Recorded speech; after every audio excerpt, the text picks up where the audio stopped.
اعوذ باللہ من الشیطان الرجیم بسم اللہ الرحمن الرحیم الحمد للہ رب العالمین والصلاة والسلام علی سید الانبیاء والمرسلین وخاتم النبیین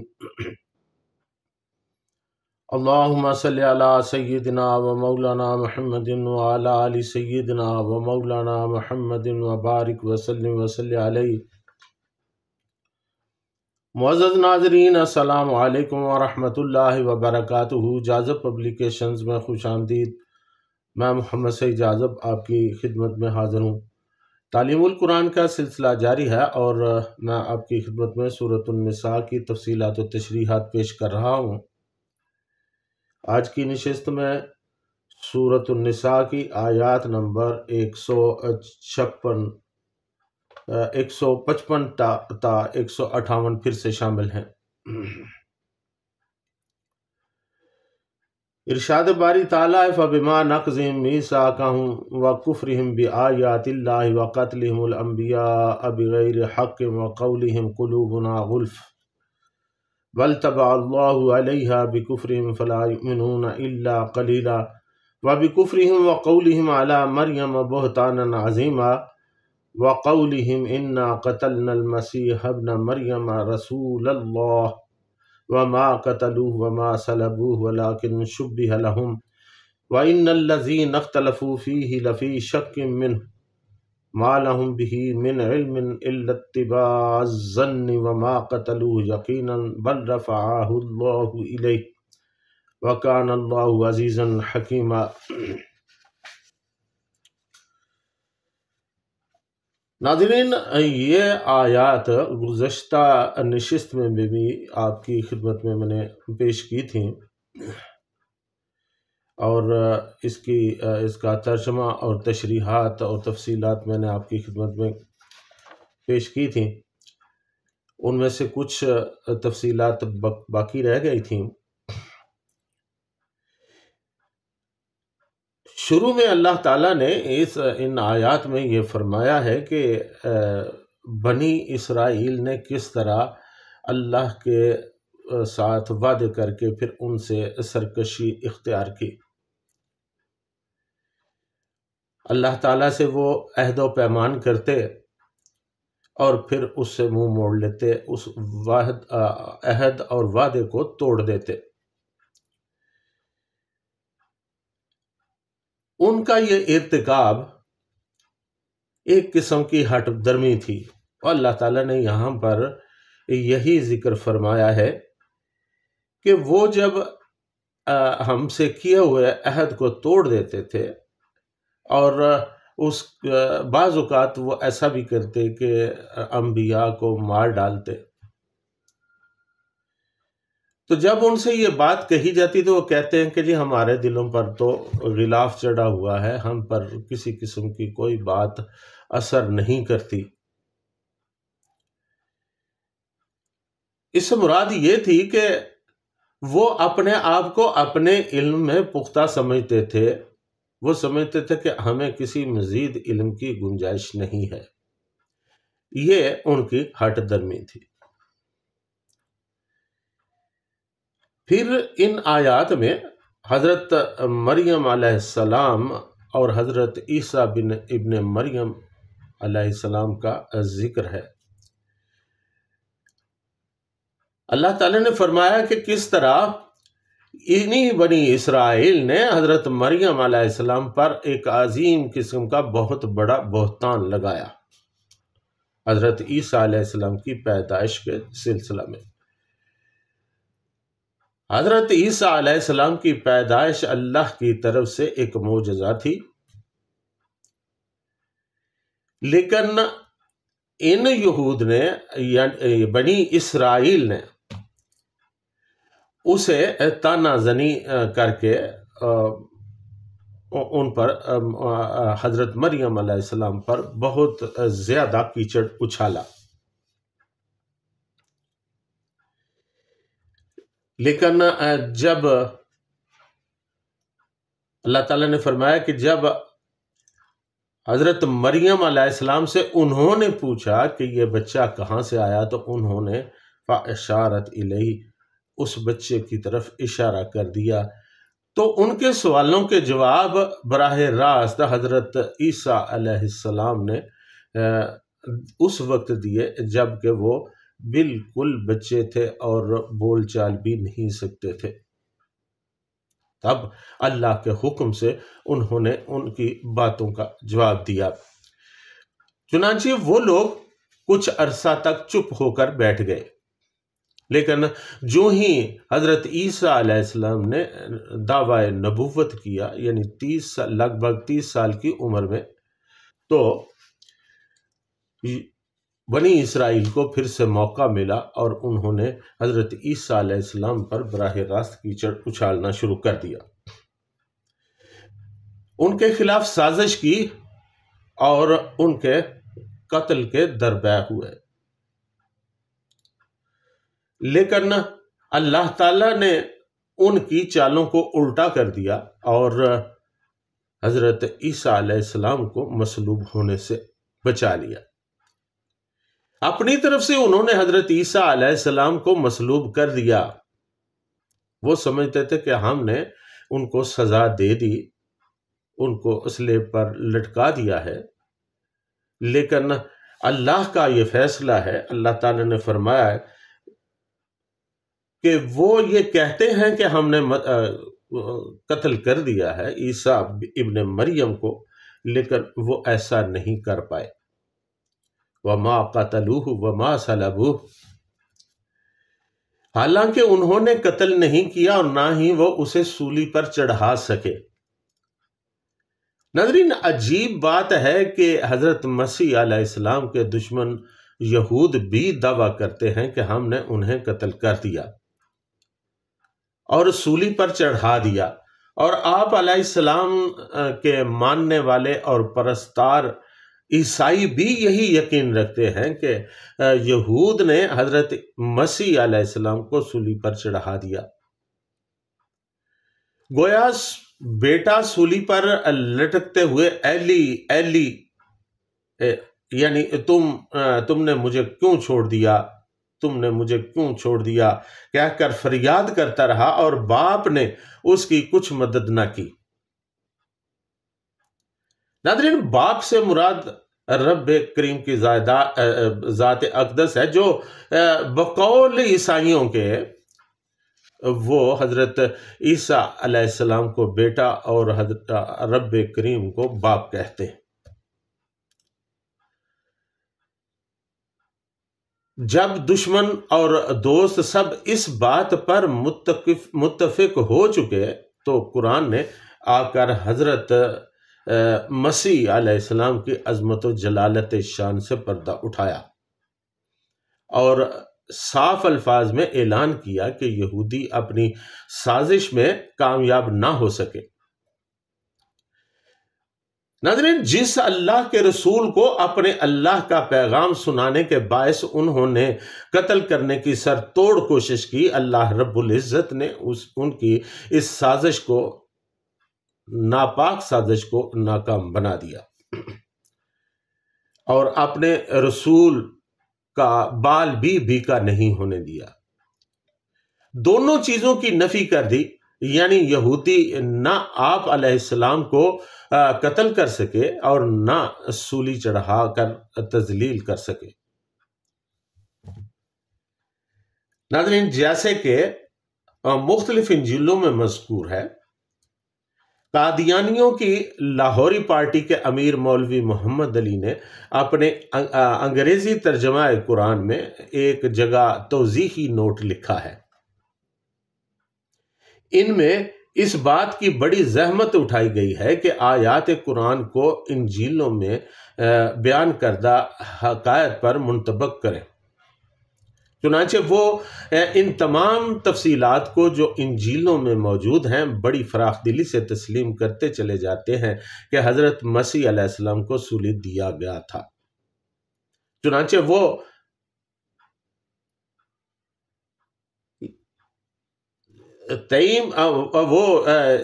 یکجان ہو کر دوسرے مجرموں کی طرح یعنی گر پڑے۔ اس کو میں پھر سے دہراتا ہوں ان کا یہ خیال ہے، یعنی قادیانیوں کا یہ خیال ہے کہ حضرت مسیح علیہ السلام کو سولی چڑھا دیا گیا اور وہ نیم جان ہو کر زمین پر نیچے گر گئے۔ آپ علیہ السلام کے پہلو میں ضربے لگا لگا کر چھلنی کر دیا گیا اور خون کے فوارے بہہ نکلے وغیرہ وغیرہ۔ پھر آخر میں نتیجہ اخذ کرتے ہیں کہ قرآن ان چیزوں کا انکار نہیں کرتا، کیونکہ قرآن نے بھی سولی پر مرنے کی نفی کی ہے، لیکن اگر وہ ذرا تأمل کرتے تو قرآن کا ایک لفظ ہی ان کو اس زحمت لا طائل سے بچا لیتا۔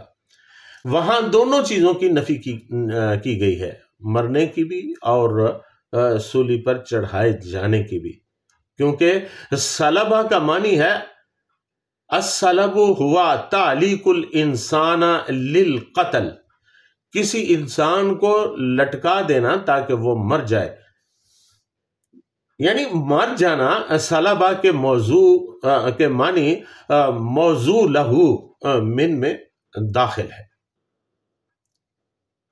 اس میں داخل نہیں بلکہ اس فعل کا مقصد ہے، اور مقصد و غایت مفہوم کو مستلزم ہو تو لیکن معنی میں داخل نہیں ہوا کرتا۔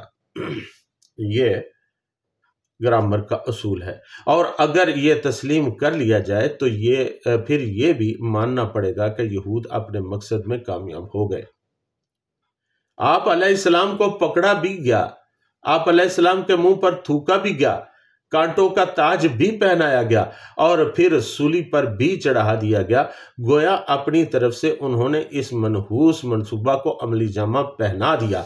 اب یہ اور بات ہے کہ مسیح توقع سے زیادہ سخت جان ثابت ہوئے اور بچ گئے۔ یہود کا مقصد تو پورا ہو گیا، انہوں نے آپ علیہ السلام کی تذلیل و تحقیر اور اذیت رسانی کے سارے ارمان پورے کر لیے، لیکن ہمارا ایمان ہے کہ اللہ تعالیٰ نے یہود کی ناپاک سازشوں کو ناکام بنا دیا اور اپنے برگزیدہ بندے اور جلیل القدر رسول کی توہین کرنے کا انہیں قطعاً موقع نہیں دیا، اور یہی قرآن کا واضح اعلان ہے۔ وَلَٰكِن شُبِّهَ لَهُمْ، بلکہ حقیقت میں وہ اس کے متعلق شبہ میں پڑ گئے۔ ناظرین، تفاسیر میں اگرچہ ایسی روایات کثرت سے ملتی ہیں جن میں حضرت مسیح علیہ السلام کو گرفتار کرنے اور آپ کے بچ جانے اور کسی دوسرے انسان کو سولی پر لٹکائے جانے کی تفصیلات موجود ہیں، لیکن محقق علماء تفسیر نے صراحت کر دی ہے کہ ایسی کوئی صحیح حدیث مروی نہیں ہے۔ ناظرین، سیر الدین حضرت محمد بن یوسف بن علی رحمۃ اللہ علیہ تفسیر بحر المحیط میں لکھتے ہیں، واختلف الرواۃ فی کیفیت القتل والصلب ولم یثبت عن رسول اللہ صلی اللہ علیہ وسلم فی ذالک شیء، قتل کر دینے یا سولی پر چڑھا دینے کے متعلق روایات میں اختلاف ہے، اور رسول اللہ صلی اللہ علیہ وسلم سے کسی حدیث میں ثابت نہیں۔ بہرحال اتنا معلوم ہوتا ہے کہ یہودیوں نے فلسطین کے رومی گورنر پیلاطس کی عدالت میں آپ کے خلاف مقدمہ دائر کیا اور آپ پر یہ الزام لگایا کہ آپ دین موسوی میں تحریف کرتے ہیں، اور جھوٹی شہادتیں پیش کر کے اسے مجبور کیا کہ آپ علیہ السلام کو پھانسی کی سزا دیں، اور جب اسے پس و پیش کرتے دیکھا تو اس کو فتنہ و بغاوت کی دھمکی دی۔ ناظرین، انجیل متی کی یہ عبارت ذرا ملاحظہ فرمائیں، اس میں لکھا ہے کہ جب پیلاطس نے یہ دیکھا کہ کچھ نہیں بن پڑتا بلکہ الٹا بلوا ہوا جاتا ہے تو پانی لے کر لوگوں کے روبرو اپنے ہاتھ دھوئے اور کہا میں راست باز کے خون سے بری ہوں، تم جانو۔ سب لوگوں نے کہا اس کا خون ہماری اور ہماری اولاد کی گردن پر ہے۔ تو جب پیلاطوس نے ان کے دباؤ کے زیر اثر آپ علیہ السلام کو بے گناہ اور معصوم یقین کرنے کے باوجود سولی دینے کا حکم دیا تھا، تو اللہ تعالیٰ نے اپنی قدرت غالبہ اور حکمت کاملہ سے عیسیٰ علیہ السلام کو تو بچا لیا اور ایک منافق کی شکل کو آپ علیہ السلام کے مشابہ کر دیا، اور یہودی اسی کو مسیح سمجھ کر پکڑ کر لے گئے اور اسے پھانسی دے دیا۔ غالباً وہ منافق یہودا اسکریوتی تھا جو آپ علیہ السلام کا حواری رہا، اور جب یہودیوں نے اسے 30 روپیہ کا لالچ دیا تو اس نے اپنے پیغمبر کی ہی مخبری کر دی اور آپ علیہ السلام کو گرفتار کرانے کی کوشش میں یہود کا ساتھ دیا۔ وَإِنَّ الَّذِينَ اخْتَلَفُوا فِيهِ لَفِي شَكٍّ مِّنْهُ مَا لَهُمْ بِهِ مِنْ عِلْمٍ إِلَّا اتِّبَاعَ الظَّنِّ، اور بے شک جنہوں نے اس بارے میں اختلاف کیا وہ بھی شک و شبہ میں مبتلا ہیں، اور اس کے متعلق آپ ان کے پاس سوائے وہم و گمان کے کچھ علم موجود نہیں۔ ناظرین، حضرت پیر کرم شاہ صاحب رحمۃ اللہ علیہ یہاں پر لکھتے ہیں کہ اس بارے میں نصارہ کے مختلف اقوال کی تو حد ہی نہیں۔ امام رازی رحمۃ اللہ علیہ نے 3 مشہور فرقوں کی آراء نقل کی ہیں۔ پہلا فرقہ ہے نستوریہ، دوسرا ملکانیہ اور تیسرا یعقوبیہ۔ ان میں سے نستوریہ فرقہ کا یہ قول ہے کہ مسیح علیہ السلام کا ناسوت یعنی نفسانی جسم تو مصلوب ہوا، لیکن ان کا لاہوت یعنی روحانی جسم مصلوب نہیں ہوا۔ ملکانیہ کا خیال ہے کہ لاہوت بھی مصلوب ہوا لیکن بالذات نہیں بلکہ بواسطہ ناسوت، اور یعقوبیہ کا نظریہ یہ ہے کہ ناسوت اور لاہوت دونوں کو سولی دے دی گئی۔ اللہ تعالیٰ نے فرمایا کہ ان کی یہ آراء کسی دلیل پر مبنی نہیں بلکہ محض ظن و گمان یا پھر اٹکل پچو پر مبنی ہے۔ وَمَا قَتَلُوهُ يَقِينًا بَلْ رَفَعَهُ اللَّهُ إِلَيْهِ وَكَانَ اللَّهُ عَزِيزًا حَكِيمًا، اور یقیناً اس کو قتل نہیں کیا گیا اور نہ ہی مصلوب کیا گیا، بلکہ اس کو اللہ تعالیٰ کی طرف زندہ اٹھا لیا گیا، اور اللہ تعالیٰ غالب حکمت والا ہے۔ ناظرین، حضرت مسیح علیہ السلام کے نام سے واقف جتنی قومیں جہاں کہیں بھی بستی تھیں سب اس غلط فہمی کا شکار تھیں کہ آپ کو سولی چڑھا دیا گیا ہے۔ اس عالمی غلط فہمی کا ازالہ اور حضرت مسیح علیہ السلام کی عظمت کا اعلان اگر قرآن حکیم نہ کرتا تو اور پھر کون کرتا؟ اس لیے بار بار اس حقیقت کو دہرایا جا رہا ہے۔ حضرت مسیح علیہ السلام کے بارے میں پھیلے ہوئے تمام نظریات کا بطلان کر کے اب قرآن خود بتاتا ہے کہ وہ کہاں گئے۔ فرمایا انہیں اللہ تعالیٰ نے اپنی طرف اٹھا لیا۔ اب قدرتاً یہ سوال پیدا ہوتا ہے کہ کہاں اٹھا لیا گیا؟ کہیں وہ اللہ خود بیٹھا ہوا تو ہے نہیں کہ وہاں بلا لیا؟ تو اس کا صاف جواب یہ ہے کہ آسمان پر حضور سرور کائنات صلی اللہ علیہ وسلم کی حدیث معراج میں اس کی تصریح موجود ہے، کیونکہ رفع کا معنی بلند کرنا ہے۔ اگر کسی چیز کو نیچی جگہ سے اٹھا کر بلند جگہ پر رکھ دیا جائے یا کسی کا مرتبہ اور شان بلند کر دی جائے تو وہاں رفع کا لفظ مستعمل ہوتا ہے، اور اگر دونوں چیزیں اکٹھی ہو جائیں یعنی بلندی مقام اور بلندی شان تو رفع کا مطلب استعمال کیوں دل میں کھٹکے گا؟ بات اتنی سی تھی بالکل مختصر اور دو ٹوک یہودیوں کا دعویٰ اور عیسائیوں کا عقیدہ کہ حضرت مسیح علیہ السلام کو سولی چڑھا دیا گیا، یہ دونوں غلط ہیں، بلکہ اللہ تعالیٰ نے انہیں اپنی طرف اٹھا لیا اور حدیث رسول صلی اللہ علیہ وسلم نے بتا دیا کہ آپ علیہ السلام کو آسمان پر اٹھا لیا گیا۔ لیکن انسان کی کج بیسی یا ندرت آفرینی کا کیا علاج جب تک سیدھی اور صاف بات میں اپنی پخ نہ لگا لے، حضرت کو قرار نہیں آتا۔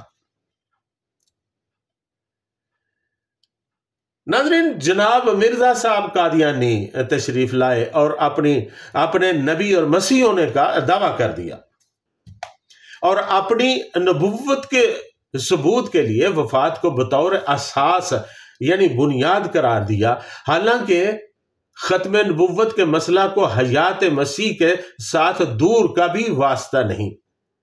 اگر بفرض محال حیات مسیح ثابت نہ بھی ہو سکے تو بھی جناب خاتم النبیین صلی اللہ علیہ وسلم کے بعد کسی قسم کی نبوت کا دعویٰ کرنا آیات قرآنی اور احادیث نبوی صلی اللہ علیہ وسلم کا صریح انکار اور کفر ہے۔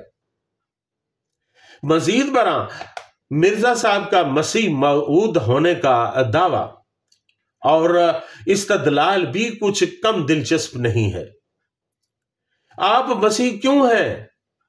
اس لیے کہ حدیث میں موجود ہے کہ حضرت مسیح علیہ السلام آئیں گے اور حضور نبی کریم صلی اللہ علیہ وسلم کا کوئی فرمان غلط نہیں ہو سکتا۔ اور اگر پوچھا جائے کہ جناب جن حدیث میں مسیح علیہ السلام کی آمد کا ذکر ہے ان میں تو مسیح علیہ السلام کا نام، ولدیت، محل نزول اور جو کارہائے نمایاں آپ انجام دیں گے ان سب کی تفصیلی ذکر بھی موجود ہے، اور حسن اتفاق کہ آپ میں ان تفصیلات میں سے کوئی ایک چیز بھی نہیں، تو پھر آپ وہ مسیح کیوں کر ہوئے جس کی آمد کا وعدہ فرمایا گیا ہے؟ تو پھر احادیث پر اعتراضات کی بچھاڑ، اور جب اس میں بھی کامیابی نظر نہیں آتی تو پھر تعویلات کا سلسلہ شروع ہو جاتا ہے۔ اگر بنی اسرائیل کے دانشوروں نے بچڑے کو خدا مان لیا تھا تو آج اگر کوئی مرزا صاحب کو نبی اور مسیح موعود مان لے تو اس میں بھی کیا تعجب ہے؟ ناظرین،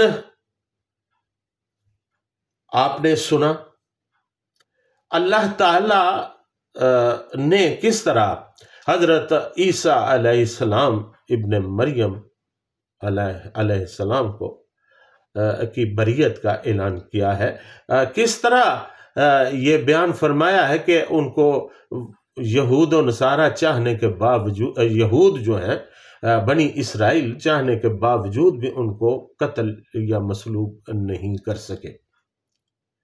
اللہ تعالیٰ کی حکمت ہی یہ نہیں تھی؟ اللہ تعالیٰ نے ان کو زندہ آسمان پر اٹھا لیا اور قیامت تک وہ آسمان پر ہی رہیں گے جب تک کہ قیامت کے نزدیک حضرت عیسیٰ علیہ السلام دوبارہ تشریف لائیں گے۔ اس کی تفاصیل بھی انشاءاللہ آئندہ وقت پر آپ کی خدمت میں پیش کروں گا۔ ویسے کچھ تفصیلات تو میں سورہ آل عمران میں بھی پیش کر چکا ہوں کہ کس طرح حضرت مسیح علیہ السلام تشریف لائیں گے، امام مہدی آئیں گے، پھر حضرت عیسیٰ علیہ السلام آئیں گے، وغیرہ وغیرہ۔ اور یہ تفاصیل ناظرین قرآن مجید ہمیں کھول کھول کر بیان کرتا ہے۔ یہ بھی یاد رکھیے کہ حضرت عیسیٰ علیہ السلام کی قدر و قیمت اور ان کا جو اصل ہے، ان کی حقیقت جو ہے سوائے قرآن کے اور کوئی بھی نہیں بیان کرتا، خود انجیل بھی نہیں۔ آج کی تحریف شدہ انجیل بھی اس کی کوئی وضاحت نہیں کرتی۔ اس کے ساتھ ہی آج کی نشست میں اجازت، وما علینا الا البلاغ المبین۔